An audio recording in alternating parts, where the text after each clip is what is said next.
রাজনীতি, যুদ্ধ আর বাজার, এই দুই জায়গায় একটা অদ্ভুতভাবে এক সুতোয় বাঁধা। এখানে সত্যি কথার তেমন কোনো দাম নেই, কিন্তু শোনা কথা দাবানলের আগুনের মতো ছড়িয়ে পড়ে। আপনি যদি একটু কান পাতেন, দেখবেন ঢাকার অলিগলি থেকে শুরু করে গ্রামের চায়ের দোকান পর্যন্ত সবাই আজ একটাই গল্প বলছে, বাংলাদেশে তেল নাই। অথচ এই দিকে সরকার বলছে তেলের কোনো সংকট নেই। এই দুই কথার মাঝখানে দাঁড়িয়ে আছে এক বিশাল নাটক, যার নাম তেল নিয়ে তেলেসমাতি। দৃশ্যটা শুরু হয় অনেক দূরে, মধ্যপ্রাচ্যের উত্তপ্ত বালিতে। যুক্তরাষ্ট্র আর ইসরায়েলের ইরানে হামলার পর বিশ্ববাজারে তেলের দাম নিয়ে এক অস্থিরতা তৈরি হলো। সেই সঙ্গে হরমুজ প্রণালীর ভবিষ্যৎ নিয়ে দুশ্চিন্তা। কিন্তু মজার বিষয় হলো, ইরান নিজেই ঘোষণা দিল বন্ধু দেশ বাংলাদেশের জন্য কোনো নিষেধাজ্ঞা নেই। মানে অন্য দেশে প্রভাব পড়লেও ইরানের বন্ধু কোটায় আমরা সেফ জোনে। তার প্রমাণও ইরান আজ দিয়ে দিয়েছে। কিন্তু কে শোনে কার কথা? সমস্যা হলো, আশ্বাসে আজ বিশ্বাস নেই কারো, মানুষ ভয় পায়। এই ভয়টাই বাংলাদেশের বাজারে ঢুকে পড়ল প্যানিক বাইং নামে নতুন এক রোগ হয়ে। আপনি হয়তো একটা মোটরসাইকেল চালান বা একটা গাড়ি, কিন্তু হঠাৎ করে মনে হলো, না, আজ যদি 10 লিটার তেল না ভরি তাহলে কাল আমি রাস্তায় আটকে যাব। পাশের লোকটা 5 লিটার নিচ্ছে দেখে আপনি 10 লিটার নিলেন, আর আপনাকে দেখে তৃতীয় ব্যক্তি 15 লিটার নিতে দৌড় দিল। এইভাবে চাহিদা হঠাৎ করেই 45% বেড়ে গেল।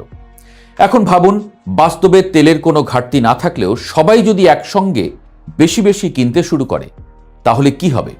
ঠিক সেটাই হয়েছে।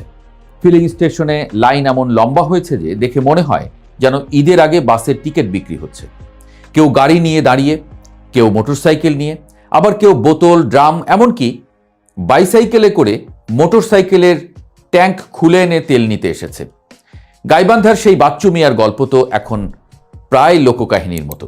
মানুষ এখন ট্যাঙ্ক খুলে সাইকেলে করে তেল আনে। কিন্তু গল্প এখানেই থেমে থাকলে মজা ছিল। আসল নাটক শুরু হয় তখন, যখন এই ভয় আর চাহিদার সুযোগ নেয় একদল চতুর আর সুযোগ সন্ধানী মানুষ। বাংলাদেশের মার্চ 2026 থেকে শুরু হওয়া অভিযানে এখন পর্যন্ত উদ্ধার করা হয়েছে 2,96,305 লিটার জ্বালানি তেল। হিসেব করলে দাঁড়ায় প্রায় 3,75,00,000 টাকার মতো। ভাবুন তো, এই তেলগুলো কোথায় ছিল? কোনো বিশাল তেলের ট্যাঙ্কে? না, সেগুলো লুকানো ছিল আমাদের খুব পরিচিত জায়গায়, বসতবাড়ির ভেতরে, গোয়াল ঘরে, এমনকি বাঁশঝাড়ের নিচে মাটির তলায়।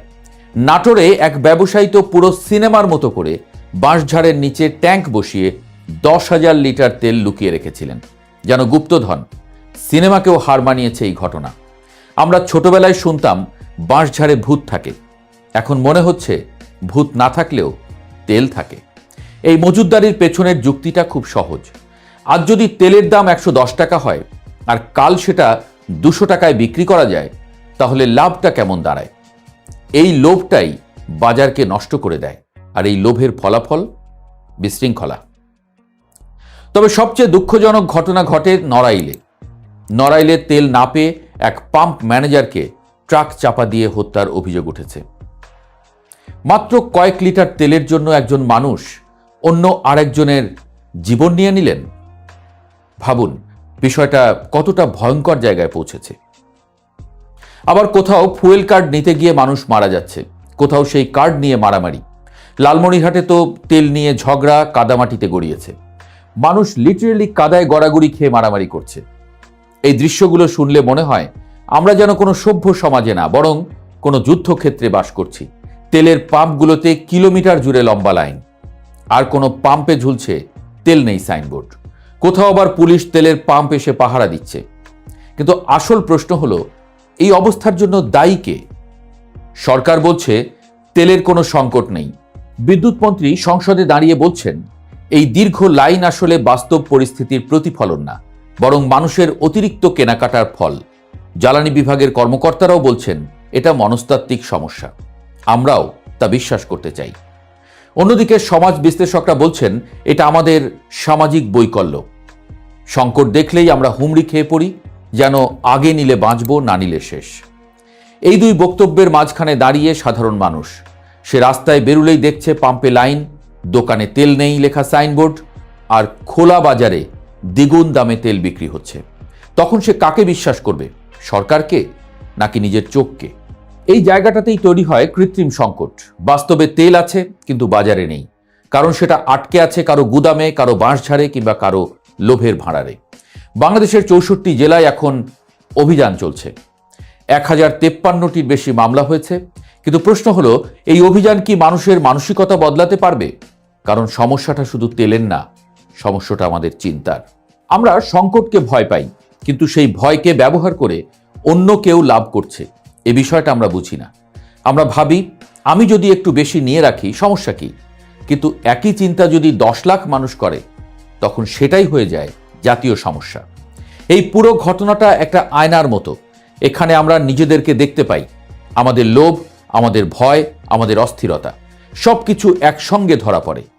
প্রথম দিন থেকেই সরকার বিভিন্ন দেশ থেকে তেল কিনছে। পরিসংখ্যান বলছে অন্য সময়ের চেয়ে বেশি মজুদ করে রাখছে। বাংলাদেশে তেলের সংকট নেই, সংকট হলো মানুষের মনের মধ্যে। বিদ্যুৎ, জ্বালানি ও খনিজ সম্পদ মন্ত্রণালয়ের সবশেষ তথ্য অনুযায়ী 31শে মার্চ পর্যন্ত দেশের ডিজেলের মজুদ রয়েছে 1,28,939 মেট্রিক টন। এছাড়া 7,940 metric ton octane, 11,431 metric ton petrol, 44,609 metric ton jet fuel মজুদ রয়েছে। জ্বালানি বিশেষজ্ঞরা বলছেন, বাংলাদেশের ডিজেলের গড় নিয়মিত চাহিদা 12,000 মেট্রিক টনের মতো। অর্থাৎ মজুদ থাকা ডিজেলে প্রায় 11 দিনের মতো চলবে। তার মানে এই নয় যে জ্বালানি তেলের মজুদ ফুরিয়ে শূন্য হয়ে যাবে। এই সময়ে নতুন করে আমদানি করা জ্বালানি তেলের চালান দেশে পৌঁছলেও আবারও এই মজুদ বাড়বে। আর সত্যি বলতে কি, ভয় প্রযোজ্য। কারণ যুদ্ধটা মধ্যপ্রাচ্যে হলেও তার প্রতিফলন হচ্ছে আমাদের বাজারে, আমাদের আচরণে, আমাদের সমাজে। আমরা বন্দুক ধরিনি, কিন্তু আমরা নিজেরাই নিজের বিরুদ্ধে একটা অদৃশ্য যুদ্ধ শুরু করেছি, লোভ আর ভয়ের যুদ্ধ। এই যুদ্ধের কোনো বিজয়ী নেই, শুধু আছে কিছু হারানো মানুষ, কিছু ভাঙা সামাজিক সম্পর্ক আর কিছু বাঁশঝাড়, যার নিচে লুকিয়ে আছে আমাদের বিবেক।